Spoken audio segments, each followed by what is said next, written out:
I've been swimming about 30 years masters with maybe a 10-year hiatus I took. I'm back about 3 years now, maybe 2.5 years. And I guess it was the team that drew me into it, this team. It's got a lot of depth in coaching. It's got a lot of very serious swimmers. So I think it was the team that got me in. It's the third masters team I've swam on. We're now just going to go 250s, easy backstroke. All I want you to do is relax, stretch out. Your lat muscles have been working hard as we sprint and you start to get lactic acid. We want to stretch those as much as possible. On the way up, just swim easy backstroke. On the way back, pull on the lane rope. One arm, just stretch as far as you can, just pull on the lane rope. So left arm pulls on the lane rope, right arm just pull backstroke just like normal. This will also help you to rotate from side to side. When coaching masters, we find that we have a varied range of abilities within each lane. And not always necessarily are the fastest swimmers our youngest swimmers.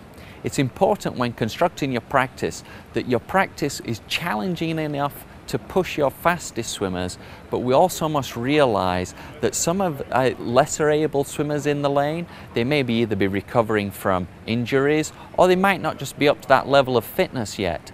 So it's important to make sure that these swimmers, we encourage them to take a break and rest and recover rather than push themselves too hard and possibly further injure themselves within the practice. Yeah, if that means that you have to step out and rest for one, then that's what you need to do. Do you think you can improve? Oh, well, yeah, I know I can improve. I mean, I'm also losing it. You know, my left shoulder doesn't work like it used to and all the rest of it. So, you know, you got to improve just to stay the same, right? All right, very good. So when sprinting, we need to push off the wall explosively and carry as much speed and momentum off the wall. To do that, start concentrating on accelerate your first 4 strokes off the wall. Keep your head down, push your chest down and about 1 centimeter to 1 inch in the water and accelerate those first 4 strokes. You may find that you're slightly spinning in the water, but as you push down on the water more than stretch out, it will help keep your body position high so that you transfer more of the speed and momentum off the wall for an extra 2 or 3 yards down the pool. These next 450s are going to be 15 meters all out. Super strong push-offs the wall, tight streamlines.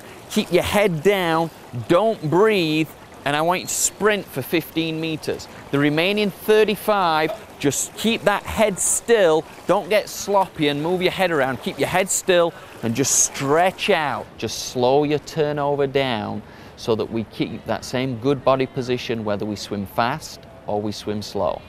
You're pushing off in an upward motion.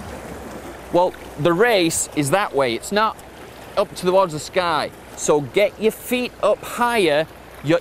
When you push off, your feet need to be where your hips are gonna be so that you push off straight, powerful, and you go off the wall. So just after the sprints, we're gonna do 150 meters. In this, swim it distance per stroke. Keep your head down and your good rotation, so shoulders and hips rotating at the same time. Do not overkick on this. As I say, this is recovery, but active recovery.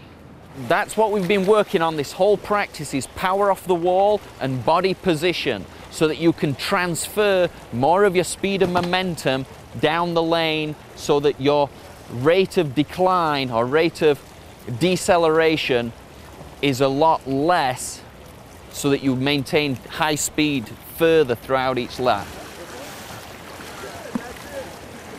We're now going to do our last bit of the hard, super intense part, okay? 450s, 15 meters, blasting off the wall. Keep your head still. Try not to breathe for that 15 meters. The remaining 35, just stretch out long and steady.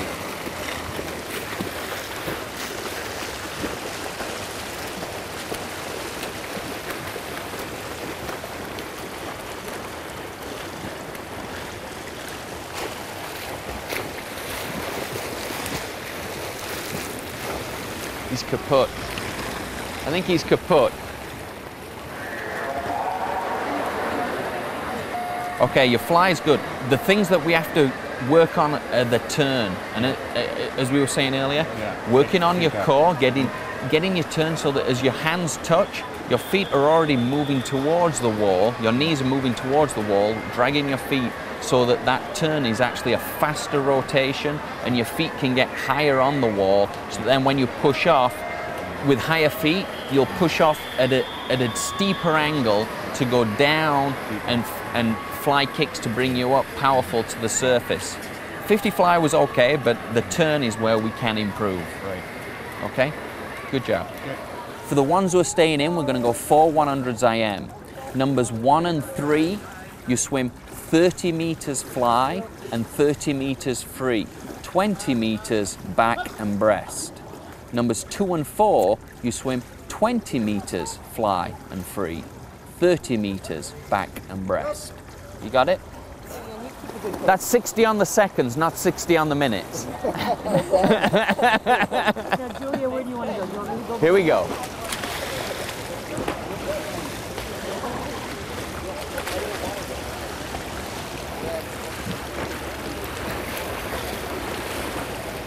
Hi, my name's Julia. I'm a new Masters swimmer. I just turned 18 and I got introduced to the Masters by my father, who has been swimming on this team for a while now. And so far it's been a lot of fun and I'm excited to keep going. In order to get the most out of your swimmers, they've got to be able to swim at a very high intensity and try and push the envelope to race pace conditions in practice. Whilst this is very difficult, it can be done as long as the amount of recovery between the high intensity is enough so that the swimmer can get their heart rate back down and feel as if they can go at 100% again. What we did today, we tried to ensure that by only going 50s all out, and within those 50s, reducing the element of speed so that there is recovery there, and then following up with the active recovery set, which helps to lengthen the stroke, keep good body position, so that we're ready to sprint over and over again. This will help your anaerobic endurance so that your speed over the duration of the race will be as good as it possibly can be.